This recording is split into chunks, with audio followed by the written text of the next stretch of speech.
Ok, voy a demostrarles el teorema 9, que ya lo deberían de haber demostrado, y me queda claro que algunos de ustedes que fueron a la asesoría la vez pasada ya lo demostraron. Esto yo se los dejé de tarea, demostrar este teorema, cuando demostramos el teorema 3 acerca de la necesidad. Pero lo voy a hacer para que lo tengan completo, porque ahorita les voy a... Hay 4 teoremas que me importan de esta sección. Entonces, espero que ya lo hayan hecho. Si todavía lo están intentando, pues vayan a intentarlo antes de ver aquí. Aquí viene la solución de ese que les había dejado y que ahora se llama teorema 9. Fíjense lo que me piden que demuestre. Que si yo tengo una disyunción de dos cosas necesarias, entonces alfa beta en sí es necesario. Acuérdense que de aquí para acá no es cierto. El hecho de que una disyunción sea necesaria no quiere decir que alguno de los dos sea necesario. Piensen en P o no P. P o no P es una ley lógica, por lo tanto es necesaria. Bueno, en la lógica clásica, ¿no? Ya sabemos que no en todas, en la lógica intuicionista, ¿no? Pero en la lógica clásica, que es la que estamos aquí suponiendo que estamos extendiendo. Y eso no quiere decir que P sea necesario ni no P sea necesario. Que una disyunción sea necesaria no me lleva a que alguno de los disyuntos sea necesario. Pero si alguno de los disyuntos es necesario, pues la disyunción también. Claro, porque si alguno de los disyuntos es necesario, es verdadero siempre, en todos los mundos, pues ese disyunto hace que la disyunción sea necesaria.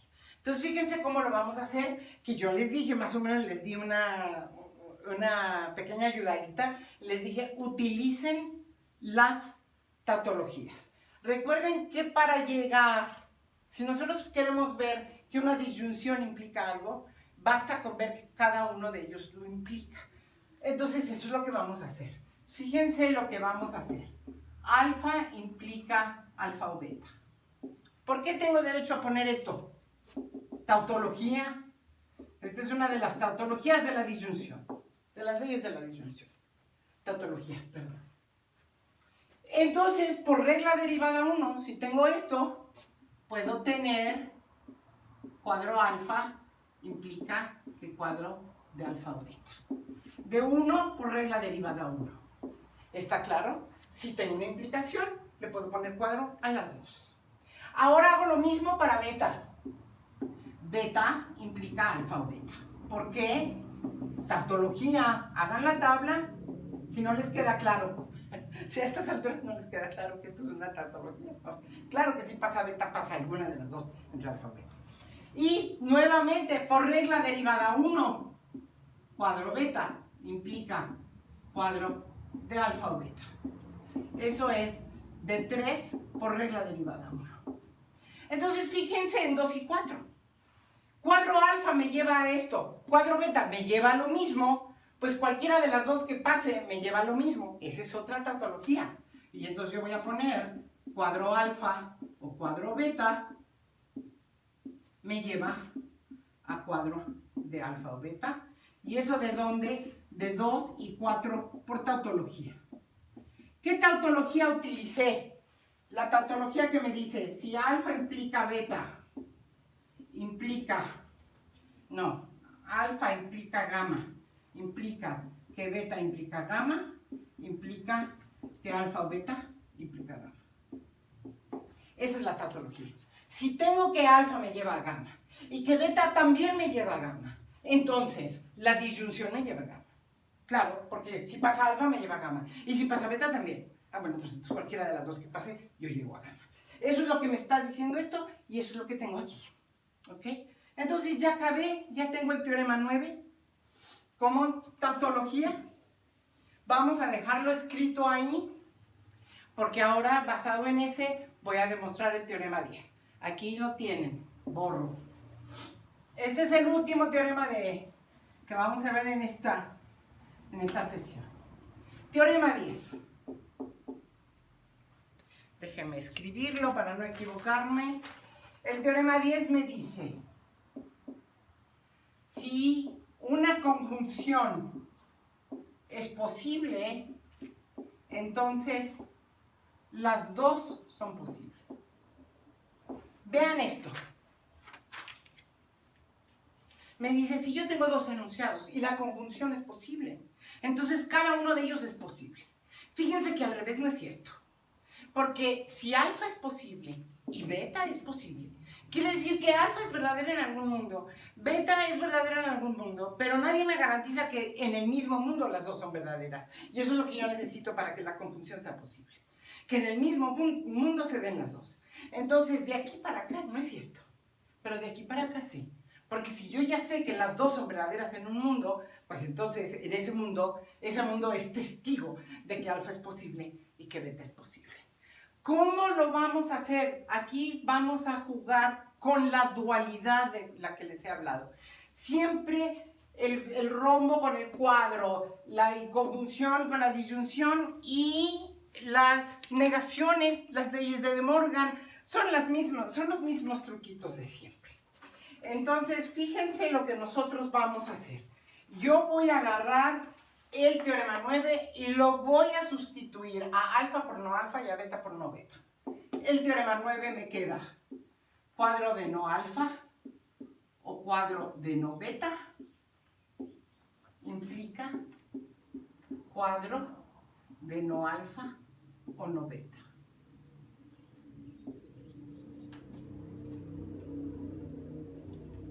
Esto es el teorema 9, en donde a alfa la cambié por no alfa y a beta por no beta. ¿Están de acuerdo? Me quedó muy largo eso, pero bueno.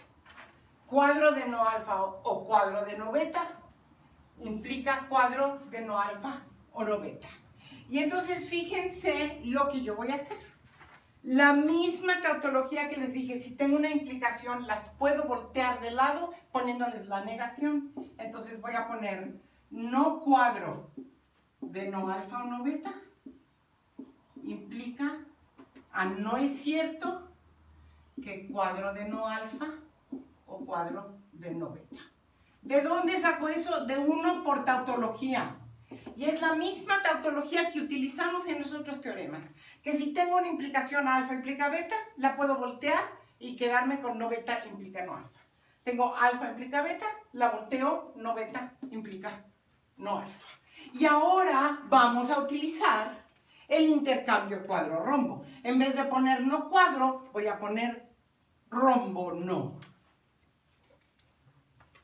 Y voy a poner rombo no de no alfa o no beta implica que no es cierto que no rombo de alfa o no rombo de beta. Esto es de 2 por la regla de intercambio cuadro-rombo. Fíjense que a no cuadro lo puse como rombo no, a cuadro no lo puse como no rombo. Cambio el cuadro por rombo, quito negación y pongo, quito negación y pongo, pongo y quito, pongo y quito. Muy bien. Ahora vamos a usar las leyes de De Morgan, porque no, la negación de una disyunción negada es la conjunción. Entonces aquí me queda por leyes de De Morgan y por la misma ley de De Morgan me queda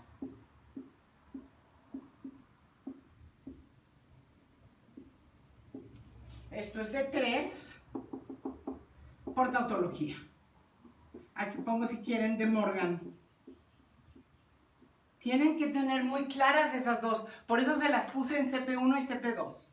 La negación de la disyunción de dos negados es la conjunción. Y lo mismo al revés. Entonces, fíjense, ya tengo esto, teorema 10.